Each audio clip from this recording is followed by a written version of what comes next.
Hey, what's up mga kaballers? Maligayang pagbabalik sa aking channel. Halina't pag-usapan natin ang balita patungkol sa rason ng pagbagsak ng Suns sa Western Conference. At ang balita patungkol naman sa tagumpay pa rin nga daw mga kaballers ang trade na ginawa ng Golden State Warriors ngayon. Tara na't pag-usapan natin yan dito sa Basketball Hot Shots.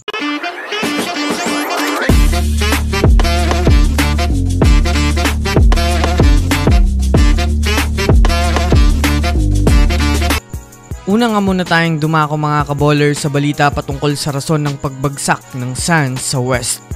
Well, alam naman nga po natin mga kaballers sa pagsisimula pa lang nga po ng NBA regular season ay ang team ng Suns ang nangunguna mga kaballers sa West at isa sa mga team na tumutumba ng mga malalakas na team.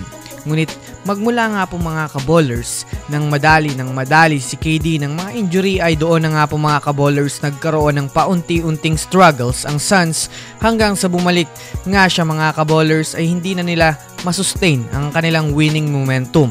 Kasalukuyan nga pong kumakartada na ngayon ang Suns ng 15 wins na may kasamang 17 losses na nasa ikapang-11 spot sa Western Conference. Isa nga po mga kaballers sa mga kinakaharap ng Suns ngayon na problema ay ang kanilang rotation at problema sa mga player dahil hindi nga po minsan mga kaballers nagiging consistent ng mga nakaraan ang performance ng kanilang mga star caliber na minsan ay nakakaapekto sa kanilang laruan at mga play. Kaya naman kailangan na nga talaga nilang agapan mga kaballers ang kanilang problema na kinakaharap ngayon upang makabalik sila sa itaas ng Western Conference at maging competitive na team ulit sa liga. Samantala, dumako naman tayo mga kaballers sa tagumpay na ginawang trade ng Warriors ngayon. Sa ngayon nga po mga kaballers, alam naman natin na hindi pa nga po tapos ang Warriors at ang kanilang officials gumawa ng mga galaw ngayon na makipag-communicate sa mga team na masasabi nga natin mga kaballers na desidido pa nga silang gumawa ng mga moves ngayong trade season.